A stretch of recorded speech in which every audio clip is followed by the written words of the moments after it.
What's up, YouTube? This is Too Raw for TV. And last night, the Brooklyn Nets beat the Houston Rockets in overtime by the final count of 145 to 142 in another ridiculously high-scoring game. I don't want to hear. I've never in my life seen so many 140 point games. Um, this is ridiculous, absolutely ridiculous, and nobody can convince me that this is normal. I mean, both basketball and football have gotten ridiculous. But basketball is on an entire another level now with the scoring, man. It's absolutely ridiculous, man, how defense is no longer a part of the game. But anyway, the Rockets fall to 25-19 on the year. The Nets improve to 523-23. And the big talk, of course, is James Harden. James Harden has his second consecutive 50-point ball game. He scored 58 points. He shot 16 of 34 from the field, 21 of 23 from the foul line. We go along with 10 rebounds and 6 assists. He was only 5 of 19 from beyond the arc. And the Rockets took 70 three-point attempts last night. 70. 70. 70 of their 105 shot attempts were three-pointers. I mean, why even have to paint anymore? Like, just have the three-point arc. Get rid of all the other lines on the court. Just have a three-point line and a basket.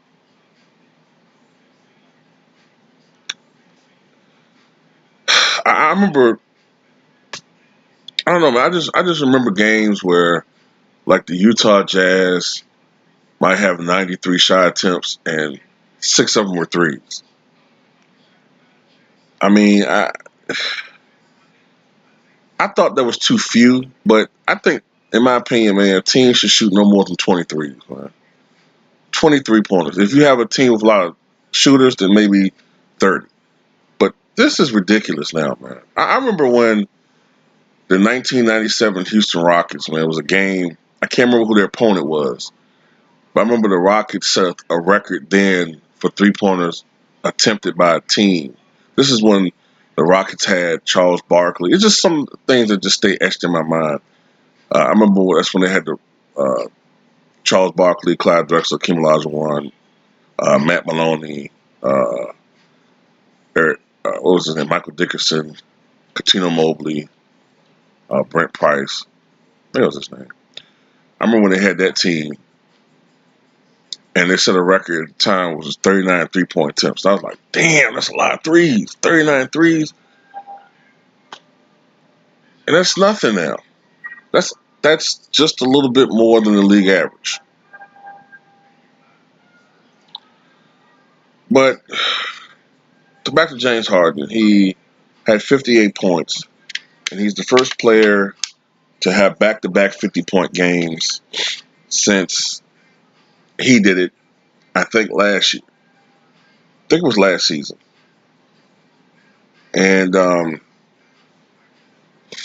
in the last 30 years, the only players to do it in back-to-back fashion were Kobe Bryant in 2006-7 season.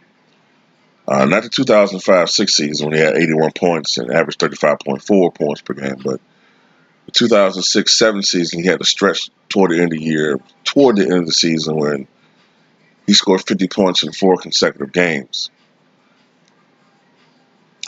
Then before that, I think it was Allen Iverson did it. He had a stretch where he had back-to-back 50-point games in 2004. Then Antoine Jameson, I remember he had back-to-back 50-point games. Matter of fact, I think it was back-to-back 51-point games.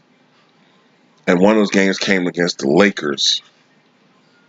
And if I'm not mistaken, in that game, Kobe Bryant had 51 points, if memory serves me correctly. But interestingly enough, and people think I'm paranoid when I say that they're trying to get rid of the legends. If you notice, they went back 30 years. And interestingly, they chose to go back only 30 years because if they went to the 86-87 season, Michael Jeffrey Jordan did it in 3 consecutive games in the 86-87 season. He averaged 37.1 points per game. But why they choose to cut off 30 years? Because they're trying to minimize some of these older guys and have these young guys, break all these records or seem even greater or as great as some of these past guys. But I'm paranoid when I talk like that. Oh, I don't know what I'm talking about. And then they make up records. James Harden is the first player since Wilt Chamberlain to have 55 points in back-to-back games, at least 55 points or whatever. And I looked at the 61-62 season, and I think Wilt had a stretch where he had 50 points in 7 consecutive games. Then he had a stretch where he scored 50 points in 6 consecutive games. And then alternately he had like little mini stretches, 2 50 points, 3 consecutive 50 points, 4 consecutive. It was something like that. And, I'm not trying to minimize what James Harden is doing, but I just want to put it into perspective because the media doesn't do that. All right. There's just certain things that the media does, and it has this either intended or unintended, but I think it's intended effect of misinforming younger fans of what these guys are doing. Um, James Harden is the most prolific scorer in the NBA today, but I don't think he's the most efficient. And I don't care what some of these analytics say.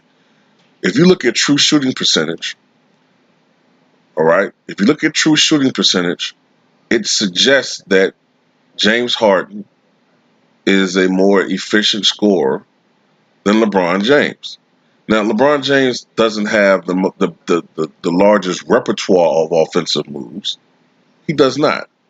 But no one's going to convince me that James Harden is a more efficient scorer than LeBron James. He's not. LeBron James, for his career, shoots over 50% from the floor. James Harden shoots less than 44%. And this is including this is including James Harden peak years. Okay? James Harden has not, well, I can't say that because I haven't looked at his numbers. I can't speak because I'm not looking at all of his numbers, but LeBron James has had seasons shooting over 54%, over 56%. That's efficient. The only thing that hurts LeBron James is that he's not a great foul shooter. He's not horrible, but he's about average or a little bit below average. I think he's like 74% for his career, which is slightly below average, just slightly. All right.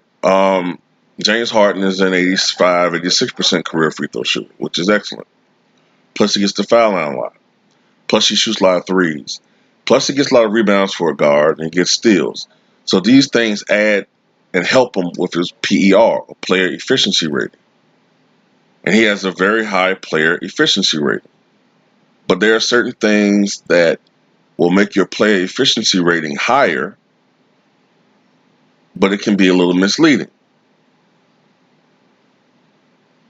For instance, if I'm not mistaken, Andrew Wiggins has a higher PER than Bruce Bowen. But that's mostly because Wiggins is a volume scorer. I'm not 100% sure on this, but I think it's higher than Bowen. But Bowen was actually rather efficient when he did shoot. He was actually a pretty good three-point shooter, especially from the corners, if my memory serves me correctly. But what hurt Bruce Bowen was that he was not a scorer per se, and he was not a good foul shooter, which goes into the narrative when I always say that some of these metrics are a little bit flawed. If you get to the foul line a lot, if you shoot a lot of free throws, and you're efficient from the free throw line, some of these metrics are going to be in your favor. At one point in time, Shaq had the second highest PER rating. I think went down as his career progressed. What hurt his PER as he got older, and why he's not number one probably is because he wasn't a good foul shooter. But this is a guy who, for his career, shot 58% from the field. But I'm willing to bet that James Harden's PER is at least close to Shaq's. Let's see. Let me look this up right quick. Let me look this up. Stop speaking off the cuff like this. All right, let's check something.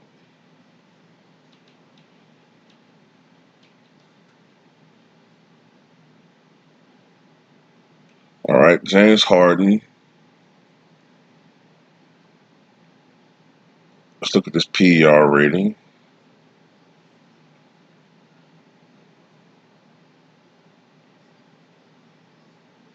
Give me a second here.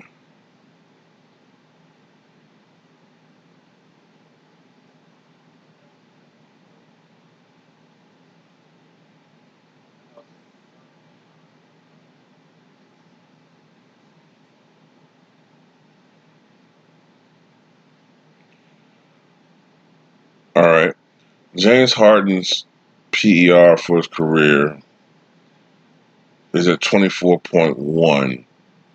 All right, but what's hurting him is the earlier years when he came off the bench with OKC. All right, let's look at the years that he's been with the Houston Rockets.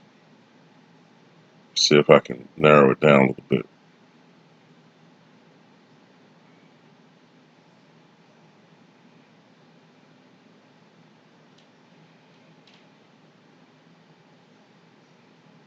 All right, with the Houston Rockets, his PER rating is 26.2.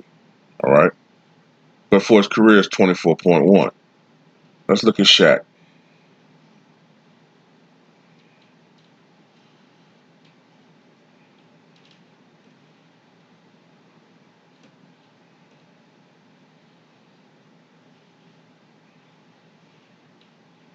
Now, Shaq's career PER rating is 26.4. All right, so for his career, it's still substantially higher than Harden's. But if you look at Harden's PER rating with the Houston Rockets, it's about equal to Shaq's, which suggests that he's as valuable a scorer or as valuable a player as Shaquille O'Neal was for his career, which I don't know, man.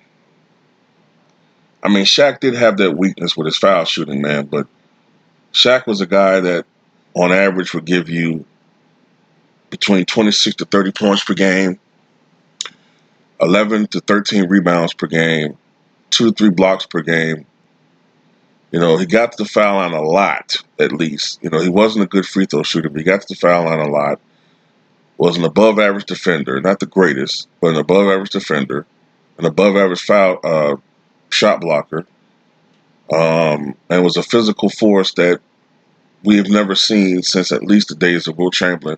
And even Wilt, as strong as he was, didn't play like Shaq for the most part. You know, Shaq had that nastiness. Shaq was pretty much what Wilt would have been if he had Bill Russell's mindset. But the only thing that Shaq lacked was the drive to be in the peak physical condition that he could have been in. So PR would suggest that James Harden is as valuable as a Rocket as Shaquille O'Neal was. Let's look at something. Let me see. Let me look at Shaq's PR rating with the Magic. With the Lakers in Orlando. His PR rating is 28.1. Jesus Christ. True shooting percentage 584. Whereas James Harden's is 607 or some shit like that for his career. See what I'm saying? Like these metrics, they're misleading. They're misleading, man. That's all I'm trying to say. Like, I've learned to. I used to be a really, really big stat guy, and I still love statistics. But sometimes statistics can only tell part of the story. That's all I'm trying to say. But tell me what you guys think, man, about James Harden. What he's doing is remarkable. I mean, now it's 18 consecutive games, scoring 30 or more points per game. Which is remarkable in his own right. But I just take things into perspective. But tell me what you guys